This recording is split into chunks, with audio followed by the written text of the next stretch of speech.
नमस्कार मित्रों, आज के कार्यक्रम में आप लोगों का स्वागत है। आज एक बहुत ही रोचक विषय के साथ आप लोगों के बीच उपस्थित हूँ।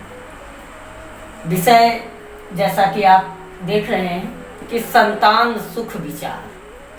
संतान सुख का विचार किस प्रकार से किया जाता है? तो संतान सुख के लिए मुख्य रूप से पंचम भाव कारक है। पंचम भाव से पंचम भाव नवम भाव है और कहीं न कहीं संतान के सुख का विचार नवम भाव से भी किया जाता है। और संतान के जो कारक हैं वो हैं सूर्य देव और गुरु बृहस्पति। सूर्य की स्थिति और गुरु की स्थिति भी संतान सुख में महती भूमिका निभाती है। तो संतान सुख का विचार करने के लिए सबसे पहले हम आते हैं पंचम भाव पे। तो पंचम भाव चूंकि सबसे महत्वपूर्ण भाव है, तो पंचम भाव में कौन सी राशि है और उस पंचम भाव का स्वामी किस भाव में बैठा है, इसका विचार हमें करना चाहिए। पंचम भाव का स्वामी यदि छठे, आठवें, 12वें बैठे तो यह संतान में विलंब का कारक होता है। जैसे इस कुंडली में पंचम भाव में सिंह राशि है, इसका स्वामी सूर्य यदि कन्या राशि पे हो, वृश्चिक राशि पे हो अथवा मीन राशि पे हो तो संतान के लिए यह अच्छा नहीं माना जाता है। स्वाभाविक है, त्रिक भाव में भाव स्वामी अगर उपस्थित होता है तो उसके भाव का फल व्यक्ति को अच्छा नहीं मिलता है। अब विचार करते हैं कि पंचम भाव पे कौन ग्रह दृष्टि डाल रहा है। यदि शुभ ग्रह दृष्टि डाल रहे हैं, गुरु देख रहा है, चंद्रमा देख रहा है, शुक्र देख रहा है, शुभ ग्रह से दृष्टि यदि भाव है तो हम कह सकते हैं कि संतान सुख उसको अवश्य प्राप्त होगा।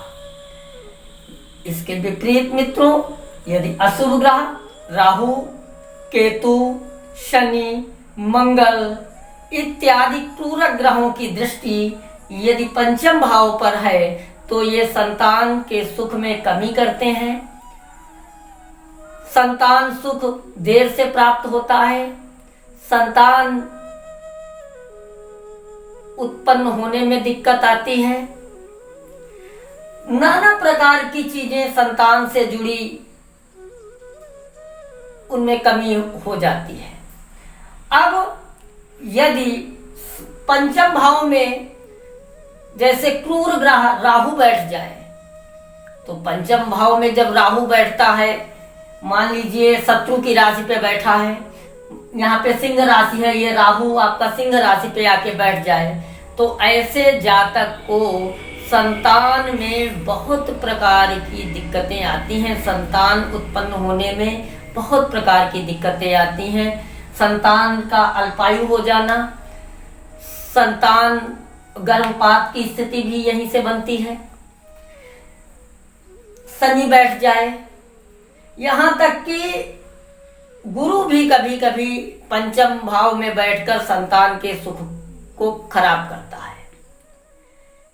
गुरु की दृष्टि यदि पंचम भाव पे है तो वो अच्छी है, लेकिन गुरु का पंचम भाव में बैठना अच्छा नहीं है। कहा जाता है कि गुरु बृहस्पति जिस भाव में बैठते हैं उस भाव के फल में कमी कर देते हैं।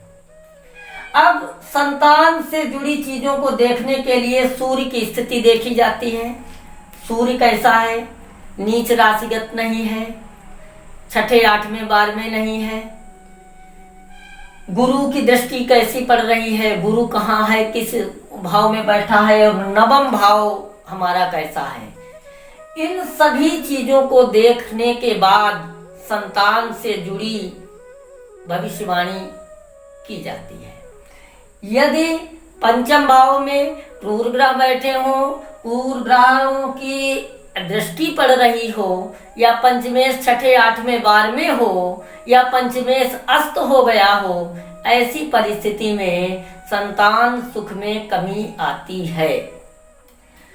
दूसरी चीज है, यदि पंचम भाव को शुभ ग्रह देख रहे हो, शुभ ग्रहों की पंचम भाव पे दृष्टि हो, सूर्य अच्छी कंडीशन में हो, मित्र राशि पर हो, केंद्र में हो, गुरु बृहस्पति भी कुंडली में पूर्ण रूप से बलवान हो, तो संतान सुख उत्तम रहता है। इसके विपरीत यदि इन सारी चीजों का अभाव है तो हम कह सकते हैं कि संतान सुख अच्छा नहीं है।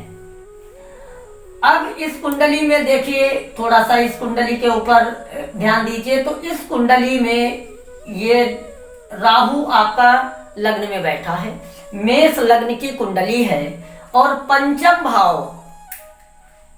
पंचम भाव में सूर्य स्वग्रही है लेकिन शनि के साथ में है।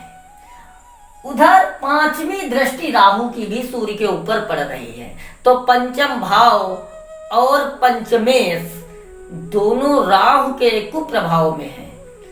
शनि भी राहु सूर्य के साथ में बैठा है, तो सूर्य के अंदर पापत्व आ गया।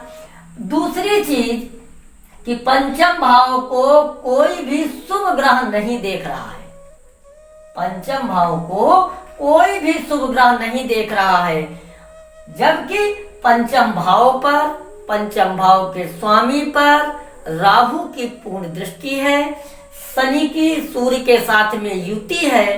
तो हम कह सकते हैं कि इस जातक को संतानोत्पत्ति में नाना प्रकार की समस्याओं का सामना करना पड़ सकता है।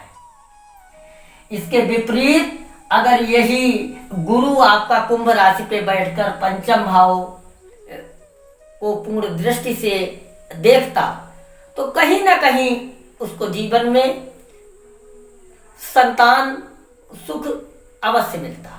गुरु का पंचम भाव में दृष्टि डालना, पंचमेश का अच्छी स्थिति में होना, क्रूर ग्रहों का पंचम भाव को न देखना, यह संतान प्राप्ति के लिए शुभ फलदायी होता है। तो इस कुंडली में अगर हम विचार करें तो संतानोत्पत्ति की दृष्टि से यह कुंडली बहुत ही अच्छी नहीं है। दूसरी चीज यह है कि पत्नी भाव का स्वामी शुक्र जो है वो छठे भाव में बुध के साथ में बैठ गया। पत्नी को नाना प्रकार की समस्याओं से पीड़ित रहना पड़ेगा। तो इस प्रकार से हम कह सकते हैं कि इस कुंडली में संतान सुख अच्छा नहीं है।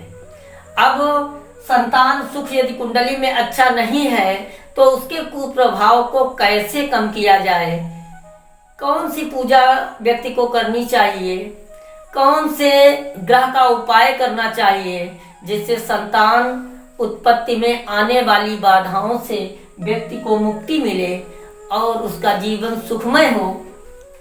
तो इस समस्या के निराकरण हेतु हम अगले वीडियो में आपको संतान सुख में होने वाली समस्याओं के निवारण हेतु क्या पूजा करनी चाहिए, किस मंत्र का जाप करना चाहिए, किस ग्रह का दान करना चाहिए, ये सारी चीजें हम आपको अगले वीडियो में कल बताएंगे।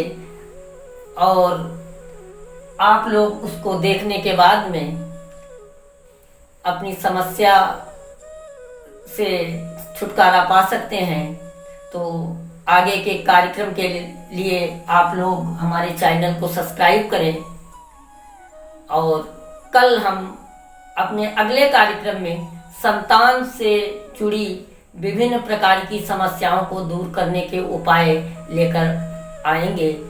नमस्कार मित्रों।